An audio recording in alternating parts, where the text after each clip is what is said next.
Hi friends, नमस्कार। मैं doctor उत्तम, मेरे यूट्यूब चैनल उत्तीर्ण में आपका स्वागत है। आज का टॉपिक है ब्लड ग्रुप। यह भी एक सर्कुलेटरी सिस्टम का ही एक टॉपिक है जिसके बारे में पढ़ना जरूरी है, क्योंकि नीट के एग्जामिनेशन में भी इससे बहुत सारा क्वेश्चन आता है। इतना ही नहीं, ब्लड ग्रुप इसलिए भी जरूरी है कि जितने भी धरती पर मनुष्य हैं सबका ब्लड ग्रुप अलग अलग होता है। तो जब किसी एक व्यक्ति को किसी भी कारणवश ब्लड की जरूरत हो तो किस तरह का व्यक्ति उस व्यक्ति को ब्लड दे सकता है, या ब्लड कोई भी व्यक्ति अगर उसको जरूरत है तो किस तरह के ब्लड ग्रुप वाले व्यक्ति से वो ब्लड ले सकता है। इस लिहाज से भी ब्लड ग्रुप को पढ़ना बहुत ही जरूरी है, जानकारी के उद्देश्य से भी। और नीट के एग्जामिनेशन में जो क्वेश्चन पूछेगा, नीट वाले जो अभ्यर्थी हैं, जो कैंडिडेट्स हैं, उनके लिए भी बहुत ही जरूरी यह टॉपिक है। सबसे पहले आते हैं ब्लड ग्रुप का खोज किसने किया था। तो ब्लड ग्रुप का खोज जो है डिस्कवरी कार्ल लैंडस्टीनर साहब ने 1901 ईस्वी में सबसे पहले ब्लड ग्रुप का खोज किया था। उन्होंने डिफरेंट टाइप के मनुष्य के ब्लड के ऊपर अपना स्टडी किया और स्टडी के दौरान पाया कि अलग अलग मनुष्य में अलग अलग टाइप का ब्लड पाया गया। तो उनके मन में आया कि जरूर इसमें कुछ विशेषता है, जिस विशेषता को वो ब्लड ग्रुप के रूप में डिनोट किए, ब्लड ग्रुप का एक नामकरण दिए, नोमेनक्लेचर दिए कि ये सभी ब्लड ग्रुप हैं और इनको इस तरह से ब्लड ग्रुप में अलग अलग रूप में देख सकते हैं या रखा जा सकता है, या उसको हम लोग पढ़ सकते हैं। तो ब्लड ग्रुप में सबसे पहले देखते हैं कि लैंडस्टीनर साहब ने ब्लड ग्रुप को ये दो भागों में बांटा। एक को कहा एबीओ और एक को कहा आरएच। मींस ब्लड ग्रुप जो है वह दो भागों में बांटा गया था, एबीओ और आरएच टाइपिंग। तो एबीओ और आरएच टाइपिंग, चूंकि यह दोनों अलग अलग है, इसलिए सबसे पहले हम लोग एबीओ ब्लड ग्रुप के विषय में पढ़ेंगे। एबीओ ब्लड ग्रुप क्या है, एबीओ ब्लड ग्रुप सिस्टम क्या है।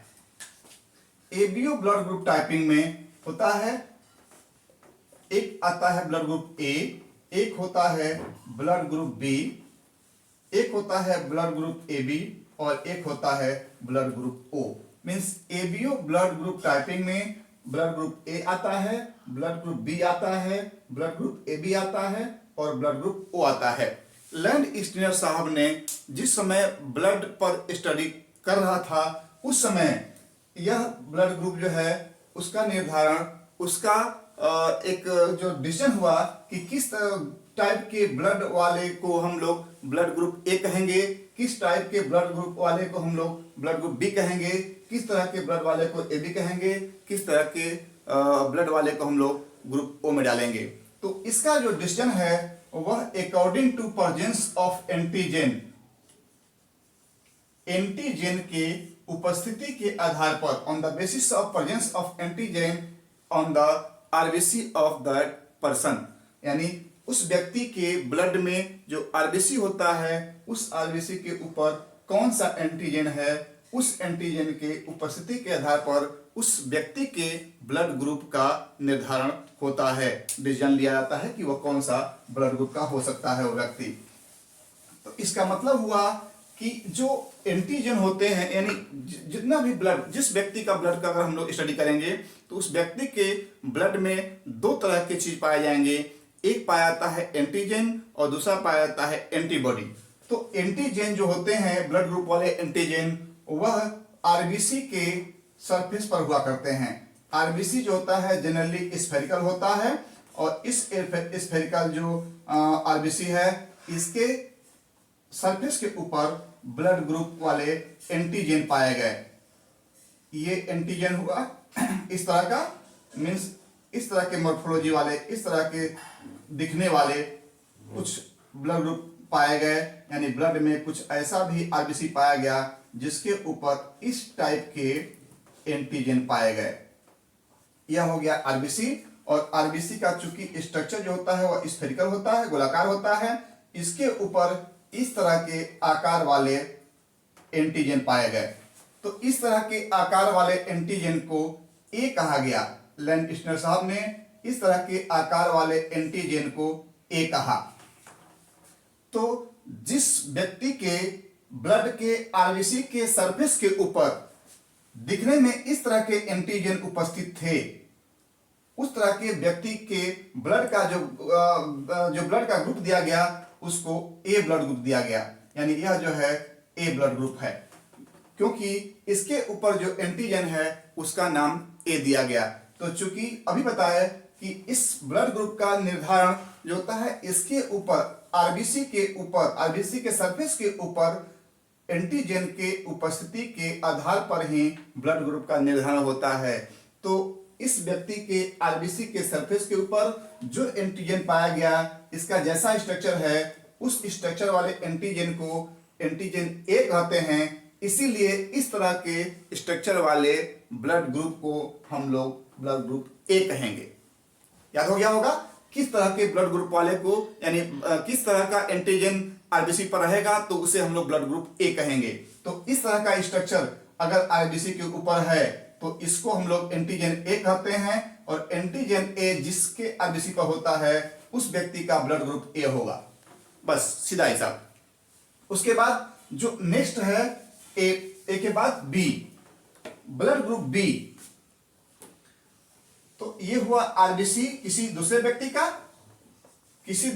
का ये आरबीसी हुआ, रेड ब्लड कॉर्पस्कल्स या रेड ब्लड सेल। इसके सरफेस के ऊपर जो एंटीजन होगा उसका स्ट्रक्चर इस टाइप का होगा। कुछ व्यक्ति ऐसे होंगे जिनके आरबीसी के ऊपर जो एंटीजन लगा हुआ है उसका स्ट्रक्चर इस टाइप का होगा।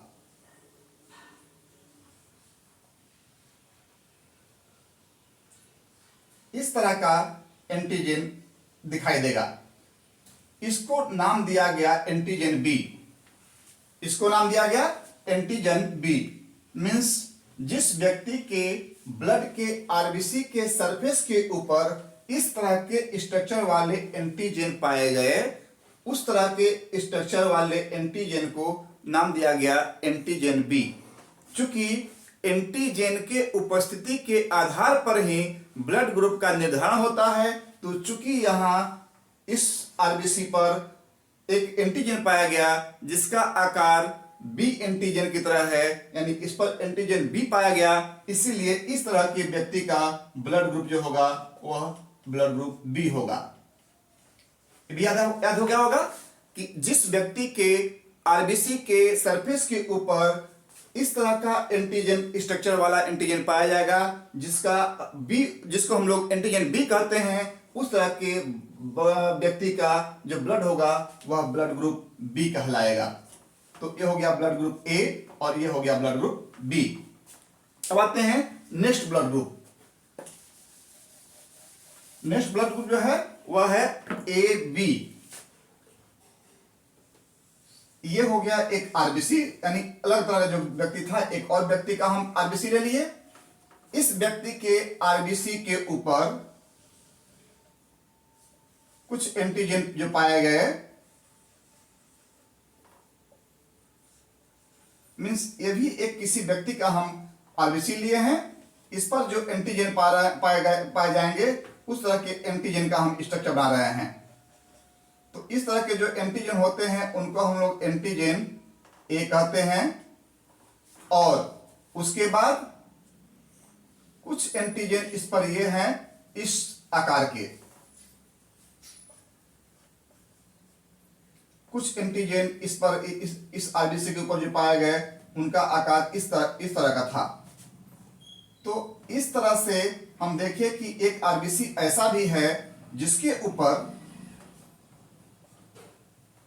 ऊपर ए टाइप भी एंटीजन पाए गए और बी टाइप भी एंटीबॉडी पाए गए। यानी कुछ ऐसे भी व्यक्ति हैं जिनके ब्लड के आरबीसी के सरफेस के ऊपर दोनों तरह का एंटीजन पाया गया, एंटीजन ए भी पाया गया और एंटीजन बी भी पाया गया। तो एंटीजन ए और एंटीजन बी चूंकि दोनों है, इसीलिए इस तरह के ब्लड वाले व्यक्ति का ब्लड ग्रुप जो होगा वह ए बी होगा।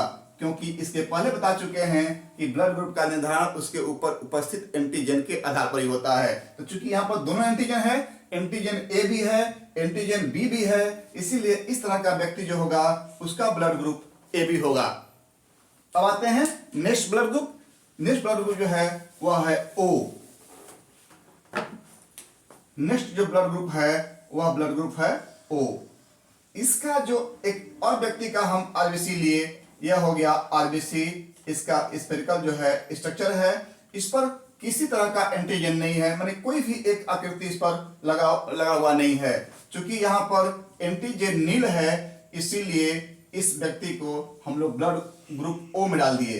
यह जो है blood group O, blood group O, यह जो है ब्लड ग्रुप ओ है। ब्लड ग्रुप ए में कोई एंटीजन नहीं पाया जाता है, एंटीजन नील होता है। तो इस तरह से ब्लड ग्रुप का निर्धारण व्यक्ति में किया गया कार्ल लैंडस्टीनर के द्वारा। यानी जिस व्यक्ति के ब्लड के आरबीसी में ए टाइप एंटीजन पाए जाएंगे उसे हम लोग ब्लड ग्रुप ए कहेंगे। जिसके आरबीसी के ऊपर बी टाइप के एंटीजन पाए जाएंगे उसे हम लोग ग्रुप बी कहेंगे। जिस पर दोनों तरह के एंटीजन पाए जाएंगे उसे हम ब्लड ग्रुप ए बी कहेंगे। जिस पर कोई भी एंटीजन नहीं पाया जाता है उस तरह के ब्लड ग्रुप को हम लोग ओ ब्लड ग्रुप कहते हैं। अब देखेंगे थोड़ा सा इसका किस ब्लड ग्रुप में कौन सा एंटीजन और कौन सा एंटीबॉडी पाता है। अभी हम लोग एंटीजन के विषय में पढ़े हैं। इस एंटीजन के अगेंस्ट में ब्लड में एंटीबॉडी भी पाया जाता है। एंटीजन आरबीसी के सरफेस के ऊपर अटैच रहता है और एंटीबॉडी ब्लड के सीरम में, प्लाज्मा में पाया जाता है। तो अब देखते हैं कि यहां हम लिखेंगे ब्लड ग्रुप, यहां लिखेंगे हम लोग ब्लड ग्रुप। ये हो गया एक कॉलम एंटीजन का, ये हो गया एक कॉलम एंटीबॉडी का। ठीक है। अब आते हैं ब्लड ग्रुप ए में एंटीजन ए पाया जाएगा। चूंकि अभी बताया कि एंटीजन के आधार पर ही ब्लड ग्रुप का निर्धारण होता है। ब्लड ग्रुप बी में एंटीजन बी पाया जाएगा। ब्लड ग्रुप ए बी में एंटीजन ए और बी दोनों पाया जाएगा और ब्लड ग्रुप ओ में एंटीजन नहीं पाया जाता है, एंटीजन नील होता है। ठीक है। अब आते हैं एंटीबॉडी। एंटीबॉडी को हम लोग इस स्मॉल ए और स्मॉल बी से भी डिनोट करते हैं। यानी उसका अगर हम नोमेनक्लेचर करेंगे, यानी अगर नामकरण करेंगे तो इसको हम लोग स्मॉल ए और स्मॉल बी के रूप में लिखते हैं। तो अब देखते हैं कि जैसे ही हम ब्लड ग्रुप ए में आएंगे तो ब्लड ग्रुप ए में जो एंटीबॉडी होता है वह इसका जस्ट उल्टा होता है, यानी बी होगा। ब्लड ग्रुप ए में एंटीजन ए और antibody B, blood group B में एंटीजन बी और antibody A, blood group A B में antigen A B and antibody nil होता है और ब्लड ग्रुप ओ में एंटीजन नील है और एंटीबॉडी ए बी होता है। अब एक चीज और इसमें समझाने की बात है कि किसी ब्लड में जिस तरह से ब्लड ग्रुप ए है, सपोज किसी एक ब्लड ग्रुप को लेते हैं हम, ब्लड ग्रुप ए। कुछ होता है कि ब्लड ग्रुप जिस तरह से कौन सा व्यक्ति जो है किससे ब्लड ले सकता है, किससे ब्लड नहीं ले सकता है। तो हम यहां पर सिर्फ एक एग्जांपल देकर के आपको समझाने की कोशिश कर रहे हैं कि होता क्या है, क्यों नहीं ले सकता है, क्यों ले सकता है। ब्लड ग्रुप ए में एंटीजन ए है और एंटीबॉडी बी है। इसमें क्या होता है कि एंटीजन, चूंकि this is surface of the RBC, ये आरबीसी है, आरबीसी गोलाकार होता है। ब्लड ग्रुप बी वाले में जो एंटीजन का स्ट्रक्चर होता है वो ऐसे होता है, इसको पहले बता चुके हैं हम लोग। अब इस तरह का एंटीजन है तो इसमें एंटीबॉडी जो है वह बी जो है उसका स्ट्रक्चर जो है वह कैसा होता है, तो लगभग ऐसे होता है। इसके कारण से होता क्या है कि किसी भी व्यक्ति के ब्लड को हम किसी व्यक्ति में हम ट्रांसफ्यूजन नहीं कर सकते हैं। इसी कारण, किस कारण से कि ब्लड ग्रुप किसी भी ब्लड ग्रुप में जो एंटीजन होता है उसका स्ट्रक्चर कैसा है और जो एंटीबॉडी है उसका स्ट्रक्चर कैसा है, दोनों को देखते हैं।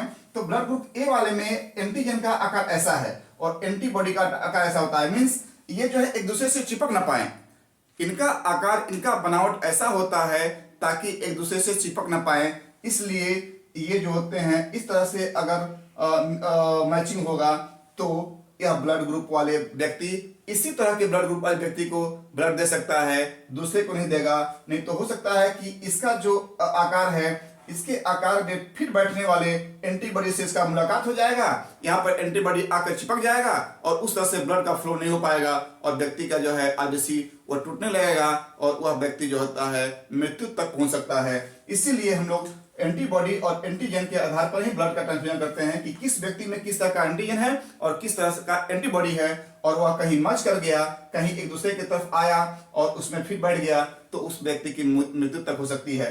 इसीलिए अब देखिए ब्लड ग्रुप ए में जो एंटीजन है उसका स्ट्रक्चर ऐसा है, जो एंटीबॉडी है उसका स्ट्रक्चर ऐसा है, यानी ये कभी भी एक दूसरे से चिपक नहीं सकता है, अध्ययन नहीं हो सकता है। इसलिए इस तरह का जो ब्लड होगा वह लगातार बहते रहेगा, लगातार फ्लो होते रहेगा और वह व्यक्ति जो है सर्वाइव करेगा। अब आते हैं ब्लड ग्रुप बी में। सपोज इस तरह से आएंगे, ब्लड ग्रुप बी में देखेंगे ब्लड ग्रुप, अगर यहां पर ब्लड ग्रुप बी है तो इसके सरफेस पर, यानी इसके आरबीसी के सरफेस पर जो एंटीजन होगा उसका जो आकार होगा वो इस टाइप का होगा, क्योंकि एंटीजन बी का आकार इस टाइप का होता है। ठीक है। अब इसका जो एंटीजन है, सॉरी एंटीबॉडी है, वह क्या होता है, स्मॉल ए होता है। ब्लड ग्रुप बी वाले का एंटीजन बी है और एंटीबॉडी ए है।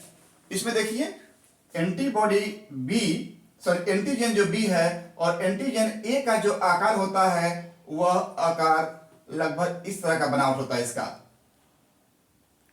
इस तरह का इसका बनावट है।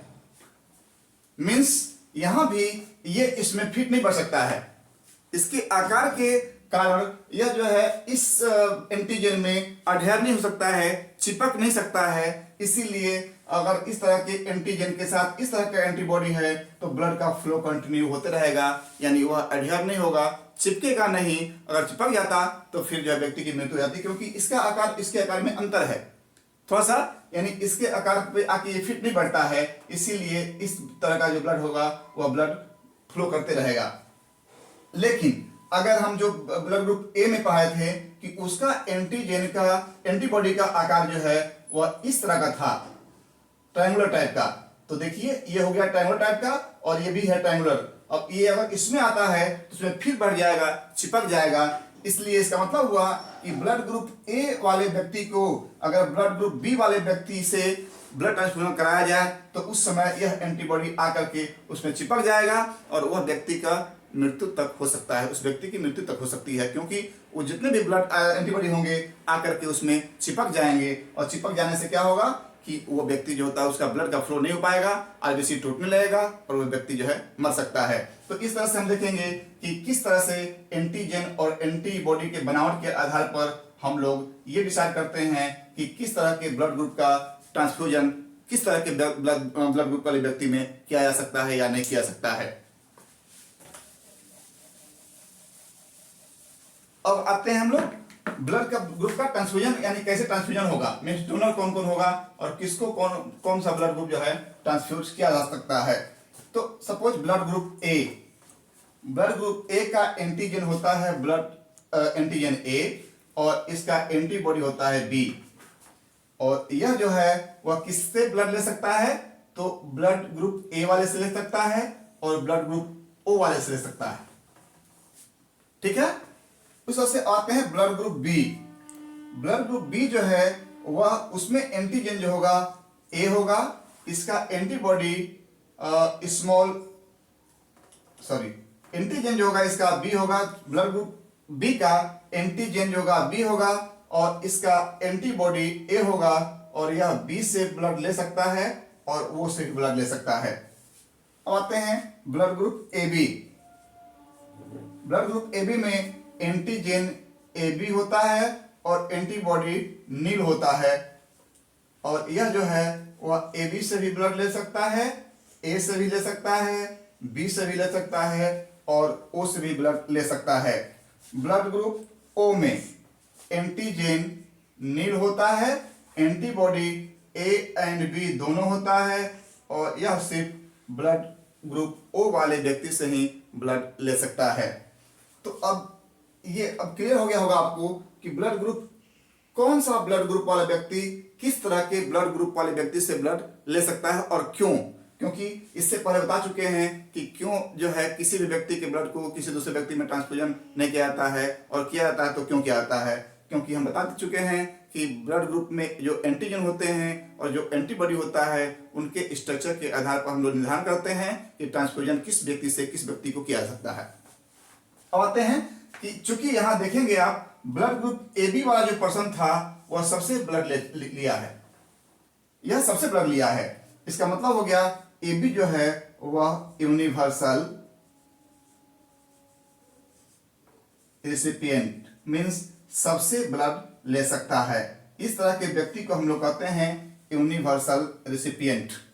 ए बी, चूंकि वह ए बी से ब्लड लिया है, ए से भी लिया है, बी से भी लिया है और ओ से भी लिया है, इसीलिए इसे हम लोग कहते हैं यूनिवर्सल रिसिपिएंट। और ब्लड ग्रुप ओ वाला जो व्यक्ति है वह सिर्फ ओ से ले सकता है और दे सबको सकता है। ब्लड ग्रुप ओ जो है यह सिर्फ ओ से ले सकता है लेकिन दिया सबको है। देखिए दिया सबको है, यानी ब्लड ग्रुप ए बी जो है वह सबसे लिया है, ए बी से भी लिया है, ए से भी लिया है, बी से भी लिया है, ओ से भी लिया है, तो इसे हम लोग यूनिवर्सल रेसिपिएंट कह दिए। और ब्लड ग्रुप ओ है, सबको दिया है, इसीलिए हम लोग इसको यूनिवर्सल डोनर कहते हैं। इसीलिए हम लोग इसको यूनिवर्सल डोनर कहेंगे, यानी ब्लड ग्रुप ओ वाले व्यक्ति को हम लोग यूनिवर्सल डोनर कहते हैं और ब्लड ग्रुप ए बी वाले व्यक्ति को यूनिवर्सल रिसिपिएंट कहते हैं। इन सबसे लेने वाला भी है और ये सबको देने वाला भी है। ठीक है, अब इसके बाद हम लोग आएंगे आर एस टाइपिंग में। ये था blood group A B typing, ABO typing. अब आते हैं हम लोग आर एस टाइपिंग में। Blood group R S typing का डिस्कवरी जो है कार्ल लैंडस्टीनर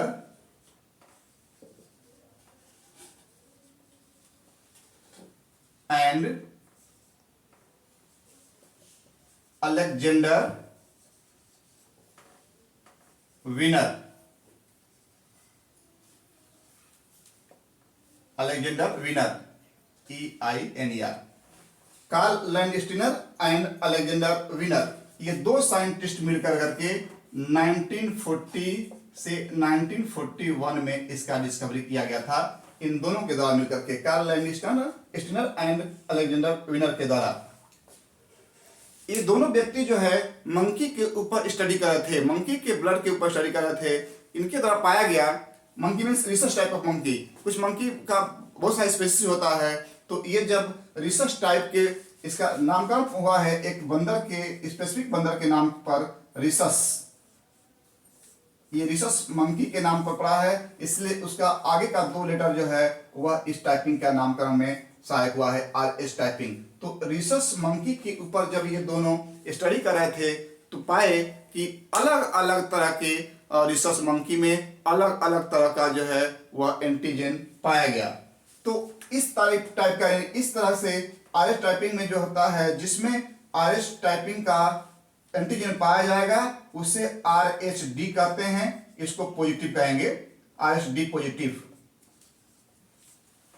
जिस मंकी में RS टाइप का एक एंटीजन पाया गया, RH-D उसका नाम दिया गया, अगर पाया गया तो उसे हम लोग RH पॉजिटिव नाम दिया गया कार्ल लैंडस्टीनर और अलेक्जेंडर विनर के द्वारा। और जिस मंकी में वह RH-D नहीं पाया गया उसे उन लोगों के द्वारा RH नेगेटिव टर्म दिया गया।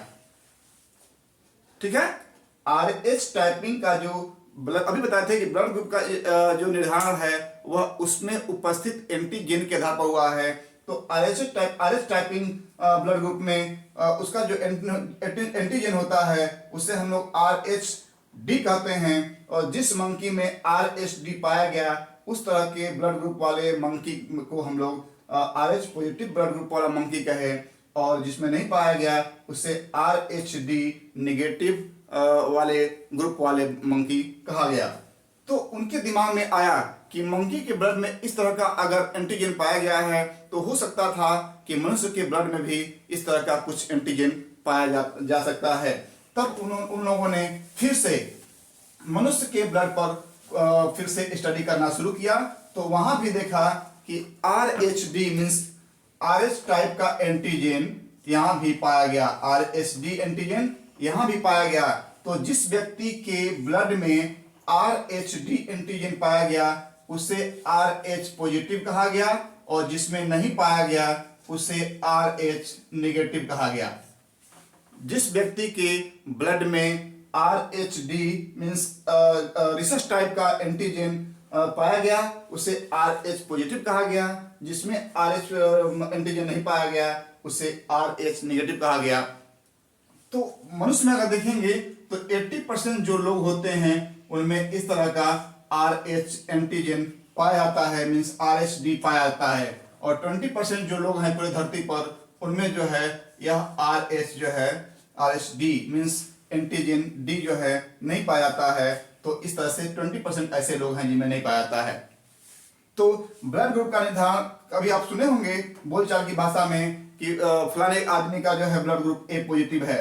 इसका मतलब होता है कि ब्लड ग्रुप A है, और पॉजिटिव का मतलब होता है उस पे RH फैक्टर भी है, RH फैक्टर भी है, मीन्स उस व्यक्ति के ब्लड में RHD एंटीजन पाया गया, इसीलिए इसे हम लोग A पॉजिटिव कह दिए। कभी कभी सुने होंगे कि किसी व्यक्ति का ब्लड ग्रुप जो है B पॉजिटिव है। इसका मतलब है कि ब्लड ग्रुप B तो है और उसके साथ साथ RH एंटीजन RH फैक्टर भी है, इसीलिए इसे B पॉजिटिव कहा गया। लेकिन कभी कभी सुने होंगे ये भी कि किसी व्यक्ति का ब्लड ग्रुप जो है वह AB नेगेटिव है, या A नेगेटिव है, या B नेगेटिव है, या AB नेगेटिव है।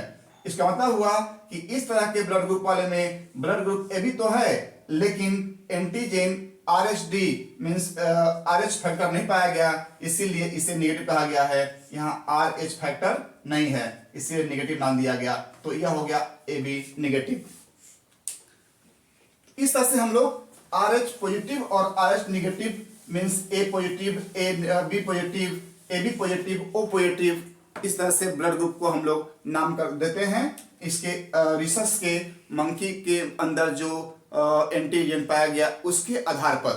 अब आते हैं कि इसमें भी निर्धारण बहुत जरूरी है कि किस तरह के ब्लड ग्रुप को फिर हम दूसरे में ट्रांसफर कर सकते हैं, नहीं कर सकते हैं, ये भी बहुत इंपॉर्टेंट क्वेश्चन होता है। तो इसमें अब आते हैं कि इसका स्टडी सबसे अच्छा जो उदाहरण है वह है कि जब किसी एक RH नेगेटिव गर्ल का मैरिज जो होता है किसी RH पॉजिटिव वाले पर्सन से अगर हो जाता है, तब उसमें सपोज एक गर्ल है जिसकी शादी जो है जिसमें जो है RH नेगेटिव वाला ब्लड है, और इसकी शादी ये जो है गर्ल हो गई, और इसकी शादी किसी RH पॉजिटिव वाले व्यक्ति से हो गया। तो इसमें क्या होता है कि जो इसका प्रेगनेंसी के समय इसमें जो फीटस होगा वह फीटस पॉजिटिव भी हो सकता है, RH पॉजिटिव वाला भी हो सकता है। तो सपोज एक RH नेगेटिव वाले मदर के उम्र में एक RH पॉजिटिव वाला फीटस, ये हो गई मदर और ये हो गया फीटस।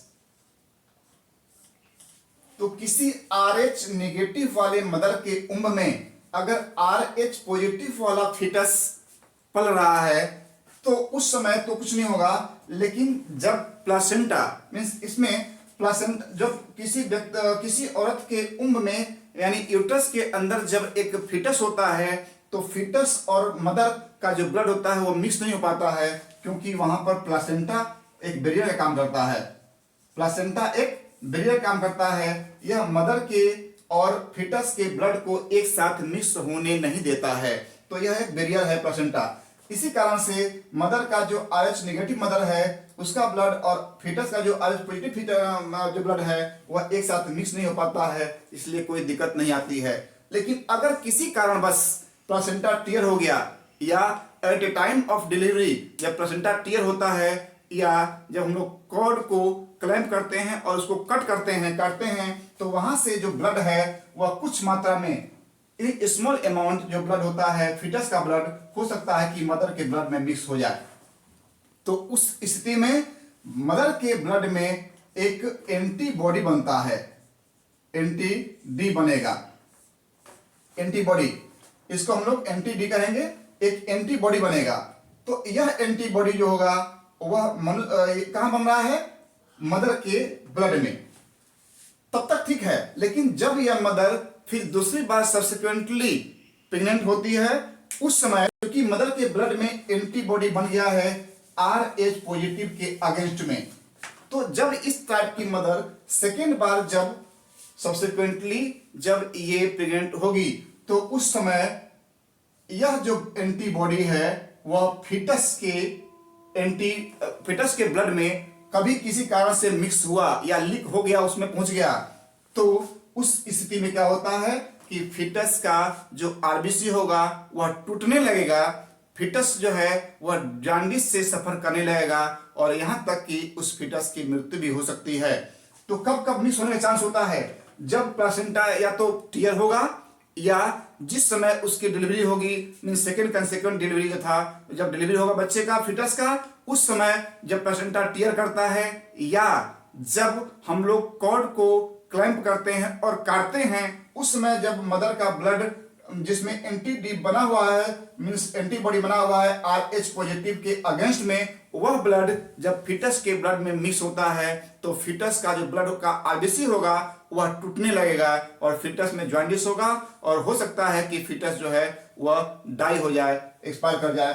तो इस कंडीशन हम देखिए कि इस तरह से RH पॉजिटिव और RH नेगेटिव का ब्लड का ट्रांसफ्यूजन हम लोग इस हिसाब से नहीं कर सकते हैं। अभी जो बताए आपको इसको कहते हैं मिसमैचिंग या incompatibility of RH factor. RH factor अगर नेगेटिव है पॉजिटिव है तो उस तरह के ब्लड ग्रुप वाले व्यक्ति को हम लोग डायरेक्ट ब्लड जो है ट्रांसफ्यूज नहीं कर सकते हैं, जिसका एग्जाम्पल देकर के हम आपको बता पाए।